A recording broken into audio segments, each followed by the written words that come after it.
Memperingati Hari Bakti ke-76 TNI AU tahun 2023, penjabat Bupati Aceh Besar Muhammad Iswanto SST PMM bersama dan Lanut SIM Kolonel Penerbang Yoyon Kuscahyono SOS dan sejumlah pecinta motor trail melakukan trail adventure menjajal trek Pegunungan Blang Bintang Aceh Besar pada Minggu 30 Juli 2023. Selain PJ Bupati Aceh Besar dan Lanut SIM, juga ikut serta Kapolres Aceh Besar AKBP Charlie Syahputra Bustamam SIKMH dan ratusan pecinta olahraga motor off-road lainnya.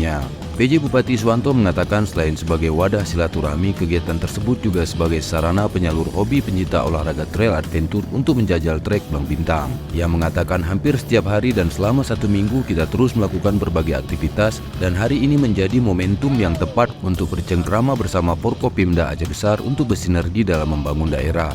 Menurut PJ Bupati Aceh Besar itu, para rider sangat menikmati keindahan alam Aceh Besar. Trek yang disuguhkan luar biasa indah karena ada sungai, jalan terjal dan trek lurus, dan semuanya dibalut dengan pemandangan yang indah. Meski medannya tidak terlalu ekstrim, tapi ini paket yang komplit. Iswanto juga mengucapkan selamat Hari Bakti TNI AU ke-76 dan semoga TNI AU mampu menjaga teritorial udara negara Indonesia dari segala macam ancaman, semakin profesional, modern dan tangguh sebagai angkatan udara yang disegani di kawasan. Sementara itu, penjabat Ketua Tim Penggerak dan Pemberdayaan Kesejahteraan Keluarga TPPKK Kabupaten Aceh Besar Cut Reski Handayani SIPMM bersama Ketua PIA Ardia Garini Lanut SIP Nyonya Septi Yoyon juga melakukan gowes bersama untuk memperingati Hari Bakti ke-76 TNI AU. Rute gowes ini dimulai dari Warung Camar Korner 97 Lanut SIM menuju Jalan Blang Bintang, Huta Baru dan finish di pintu gerbang Lanut SIM Blang Bintang.